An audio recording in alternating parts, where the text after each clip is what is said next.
Welcome to the show, everybody. Joseph Weber, the Fantasy Football Counselor. In this episode, we are talking about the top 10 fantasy football breakouts for 2021.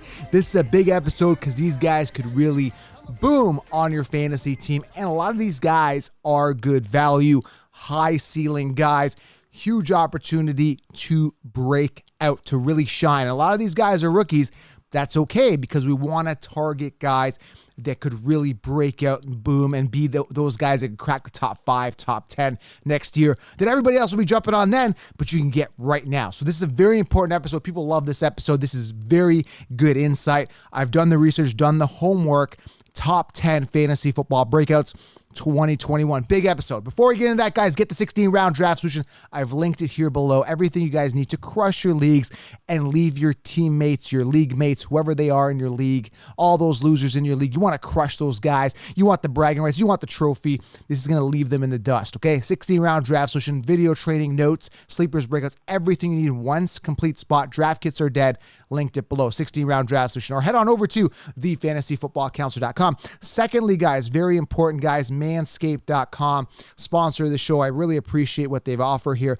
Amazing trimmers, amazing ball wipes, amazing things to keep you fresh, clean, groomed, and really, really ready to dominate your day in a clean, fresh manner. So you look good, you're presentable, and you want to go into the draft looking and feeling confident, okay? Manscaped.com, use promo code SHOWERLION, save yourself 20%. Lawnmower 4.0 is out. It's behind me. Great features. I mean, everything you need, guys. Skin safe technology, navigational light, great battery life. I mean, this thing goes forever. I think I've charged this once. I've used it on like every show. I always use it, battery life for days, okay?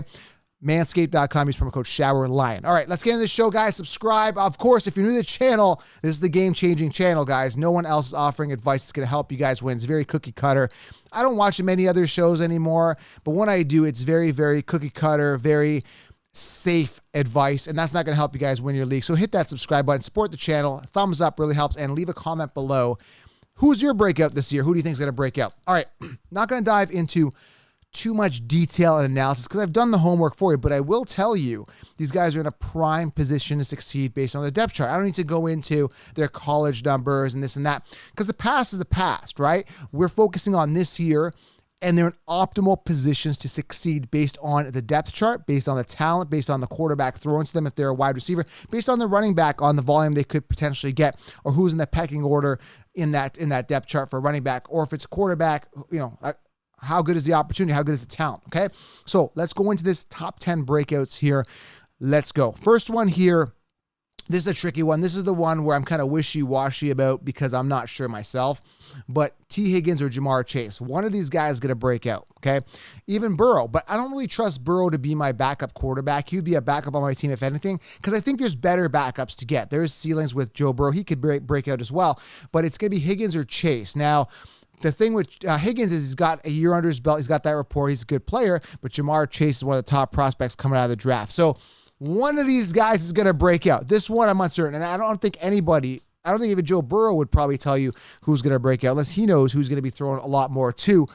Tons of opportunity for these guys to shine, tons of talent. Now, I love T. Higgins this year. I did until they drafted Jamar Chase, which shows me, especially high draft capital, that Jamar Chase could be the guy. One of these guys is going to break out. It's up to you guys to decide who you're going to get based on the value and upside. I'm leaning a little bit more towards Jamar Chase. Higgins showed us he's good, but Jamar Chase could show us he's great. So Jamar Chase is the first one as a breakout. Number 2 here, DJ Chark. Now, Chark is really interesting because he's had a bunch of bottom-feeding quarterbacks throwing him the ball. He's already commented out that, hey, it's going to be a big season between him and rookie Trevor Lawrence. Now, again, DJ Chark, pecking order, he is the guy there on that depth chart to be the wide receiver 1. It all matters on how he gels with Trevor Lawrence. Now, Trevor Lawrence, again, another guy under the radar. Now, going back a couple years, I drafted Pat Mahomes in the 10th round the year he broke out. A lot of people were sleeping on Pat Mahomes. Now everybody's riding Pat Mahomes. This could be that type of thing going in Jacksonville as well. Now, obviously, you can't compare Trevor Lawrence to Pat Mahomes yet, but we don't know what to expect. The ceiling and the uncertainty is exciting, hence why I like DJ Chark as a wide receiver 1. Now, the value is great. You can get this guy 5th, 6th round, right? People are sleeping on him, and this is why I'm telling you guys, robust RB, and you get a lot of breakout wide receivers you can get late. Chark is one of those years, guys that could really break out and boom. Now, you can say, Joe, he's had mini breakouts before. Yeah, but I think he could have consistent, a breakout and then a consistency throughout the season. Tons of upside, but again, some volatility there and some uncertainty, okay? Number 3 here, huge breakout potential, huge fantasy football draft value. The guy I'm talking about is Michael Pittman. Now, last year, you want to look at his stats, not the most appealing. Michael Pittman is theoretically the wide receiver 1 on the offense there with the Colts. Great O-line, make or break season for Carson Wentz. I absolutely love Michael Pittman this year, young, and they invested early draft capital in him in 2020 draft. I think it was I can't remember, first, second, third round, something like that. Michael Pittman is primed to succeed. Now, they got T.Y. Hilton. He's aging. Is he going to be the guy? Who knows? But listen to this. Michael Pittman is a guy that could really break out, really crush it this year. And Carson Wentz, again, a lot of pressure on him to succeed. He's got to throw to somebody, and I think Pittman's going to be the guy, okay? Great O-line, tons of opportunity, tons of upside there, okay? Coming to number 4 here, again, no particular order, just listing top 10 guys. Again, no particular order. They're all breakout potential. The guy I'm talking about is Elijah Moore. Now, Elijah Moore, New York Jets. The Jets don't excite me at all, but here's the thing. They've got a rookie quarterback, okay? So I'm looking at, if you look at the depth chart there, I'm going to pull up the depth chart here. I'm going to the Jets site. If I look at the Jets, now here's the thing. I'm not excited about the Jets. Don't get me wrong. If you asked me if I drafted a Jets player a couple years ago, I'd say no. But when opportunity knocks, I like to open the door. Okay. So when I look at the New York Jets, I don't see a true wide receiver 1. I see Corey Davis and Crowder, and then I see Elijah Moore. Elijah Moore, I believe, was a 2nd or 4th round pick. Again, there's so many people, so I should have this ready here for you. Help me out here, guys, in the comments. I'm going to pull it up here. Elijah Moore, I want to find out. I think he was 2nd round. I apologize. I've got so many people here on this roster. 2nd round pick, 21 years old. I knew that. Out of Ole Miss. I've looked at the tape, guys. He looks good. He looks hungry. He could be the steal of the draft. He could be next year's Justin Jefferson, last year's Justin Jefferson. I'm excited about the opportunity. Again, looking at the depth chart. This is very important, guys. It's all about opportunity in fantasy football. Corey Davis, years to wow me. I'm not wowed, right? And it all depends on Zach Wilson. Who is he going to gravitate to, right? There's an upside here. There's a ceiling here of Elijah Moore based on targets, based on opportunity, and based on value. You get this guy as your wide receiver 3 on your roster with massive upside, huge breakout potential because there's nobody else. The resistance there to be the wide receiver 1 isn't great. He could penetrate that. Elijah Moore, love him at number 4 here. Number 5 here, we talked about Chark, Trevor Lawrence. Big time breakout candidate right here. Got to go Trevor Lawrence here as a backup quarterback with massive upside. Again, number 1 draft pick in the 2021 draft. Huge ceiling, huge upside, huge talent. Is it going to come together in Jacksonville? That's the big question. Now, again, looking at the depth chart, you've got great running back, not great, but you got really good running backs with James Robinson, who I think is still going to be the starter. They brought in and drafted Travis Etienne to have that rapport with Trevor Lawrence. They've got Laviska Shenault, who's kind of a gadget player. Not really excited about him, but could have his high ceiling. Marvin Jones, who's going to do what he always does, is, again, be in the red zone there. They've got DJ Chark, who I think is going to be the one. It all depends on who's going to be fed the targets. I really think the Chark and Trevor Lawrence connection could be special.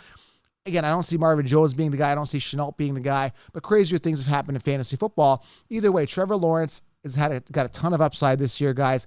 I like him as a backup quarterback with upside, huge breakout potential. Again, when I say breakout, I say that this guy is 16th or 14th or something, 14th to 16th on the Consheeps' rankings. He could break out and everyone's going to love him. That's pretty much what I'm saying, okay? Number 6 here, Kyle Pitts. I mean, rookie tight ends, no one's excited, but I'm really excited about this tight end simply because Julio's gone, and based on 2019 numbers, there's a huge void there. 157 attempts. I absolutely love the scenario here with Kyle Pitts. Huge ceiling, huge upside, huge talent, and the first pick by the Atlanta Falcons. Now, again, the running game doesn't excite me with Mike Davis, but there is some excitement with Kyle Pitts. Again, theoretically, one of the most physically talented players coming out of the 21 NFL draft. Kyle Pitts can catch the ball. He can block. He can do it all. I think he's going to be lined up more as a receiver. Now, a lot of people are saying, hey, Joe, Russell Gage isn't that. Russell Gage ain't that good. I mean, he could get more volume this year, yes, if Ridley sees a double coverage, but I think Kyle Pitts will be there to be a big red zone target, a good outlet for Matt Ryan. Even if Hayden Hurst is there, that's fine. Maybe Hurst will do more of the blocking. Pitts is going to be a receiver. There's a reason they got rid of Julio Jones, and Kyle Pitts is it. So if you want Pitts, he's coming off rounds 3 to 5. you may want to consider him after you've secured a couple running backs. Okay, Kyle Pitts, huge breakout potential. Next guy here is Cam Akers. You could say he had a bit of a mini breakout last season. Now, Cam Akers, again, according to McVay, he could be an, quote, every down back. I keep saying this. There is some uncertainty. Henderson, I don't think he's that good, but Cam Akers could really break out and be a top 5 running back. Didn't really get the opportunity last year with a rib injury. If you go back a couple episodes with the why the F episode, go back a couple episodes, me and Tim were arguing about this. He doesn't believe in Akers. But again, Tim is wrong a lot of the time. He loved Eckler last year. So Cam Akers, though, again, in a position to succeed, whereas, the running backs in that committee aren't going to affect them. I like the opportunity, like the offense. They are craving that Todd Gurley type connection there. They want that running back. I think Cam Akers could be it. Love the opportunity. This could be a huge breakout season. And last year, he didn't have any huge games, but we saw an increase of volume near the end of the season, 20 plus attempts in certain games. So if that continues, I absolutely love Cam Akers as a major breakout this season. Target him at the end of the first round, early second, but always go robust RB because there's a chance he could bust, right? There's no guarantees in fantasy football. We wanted Barkley and Christian McCaffrey last year and Michael Thomas. Everybody wanted those guys. They busted first rounders. It could happen again. Clyde Edwards-Helaire, I warned you about him, and Michael Thomas, and they all busted. So you got to be aware, okay, guys? Next guy here, number 8. Again, Naji Harris, love the upside here. Naji Harris is in a huge position to succeed, huge breakout potential, rookie breakout potential at the running back position. Love him. Naji Harris, going to be a 3-down back. No one else in the committee is going to affect them. I don't care about McFarland or Snell or anybody else. Things are going to be nice and open for him with Claypool, Deontay opening things up with Juju. Love Naji Harris. I would probably get him mid-first round. That's how high I am on him. Now, the funny thing is, all the Kinshipses were crazy about Clyde Edwards-Helaire last year. Crazy. I said the volume isn't there, throw first team. Yes, the Steelers throw a lot, but they are craving that run game. They want to play some smash mouth football. Najee Harris, the guy that could do it. He could do it in the receiving game. He could do it in the running game. And there's situations in regards to, everyone's talking about the O-line. They've made some shifts. They drafted a center, I think, in the 3rd round. They're going to be okay. They've made some shifts. And again, Big Ben's a veteran guy who knows how to run the offense. Not concerned about Najee Harris. Huge breakup potential. Love him. Najee Harris. Target him as early as you can as part of a robust RB strategy. And again, I talk about this in the 16 rounds. So if you haven't gotten 60 rounds, get it below. Number 9 here, Javonte Williams, big-time sleeper here, but huge breakout potential. Going into the season, slated as a backup to Melvin Gordon. Give this guy the opportunity. Give him the opportunity to run. Give him the volume. He could beat Melvin Gordon. Now, this could be an ugly situation where it's a 50-50 split, but I really feel the early draft capital with the Broncos in this guy, that shows a lot of love for Javonte Williams and Melvin Gordon not wowing us last year with an under 1,000-yard rushing season, 200-plus attempts, under, I think, 8 or 9 touchdowns. Again, Melvin Gordon is not the future. Years to wow us, we're not wowed. I keep saying this, 1,000-yard rushing season, all the seasons he's played. I actually ended up seeing a video with his mom, Melvin Gordon's mom, saying he looks sluggish. So maybe Melvin Gordon's going to step it up because his mom stepped in and said something, but which I like. I like the truth.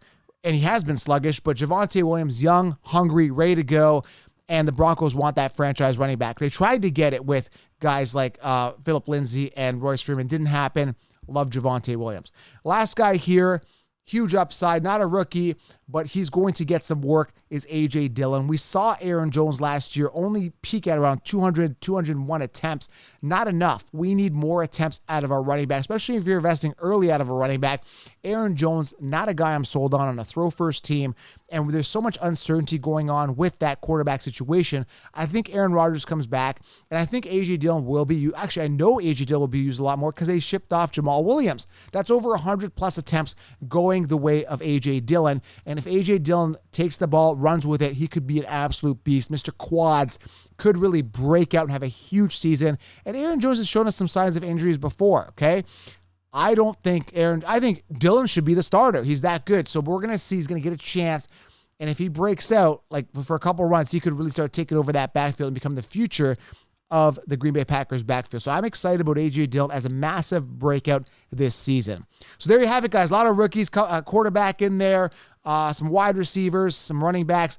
Listen, I'm super excited. There's a ton more breakouts as well. If you want all of them, get the 60-round draft solution. I've linked it below. And make sure you guys do subscribe to this #1 fantasy football podcast. I appreciate you guys. Let me know in the comments what you guys think of these breakouts. Anyone else you think is going to break out, love to hear your feedback. Okay, guys? Subscribe, I'm out. Make sure you guys follow on Insta Fantasy Football Counselor. Turn on notifications there. We'll talk soon.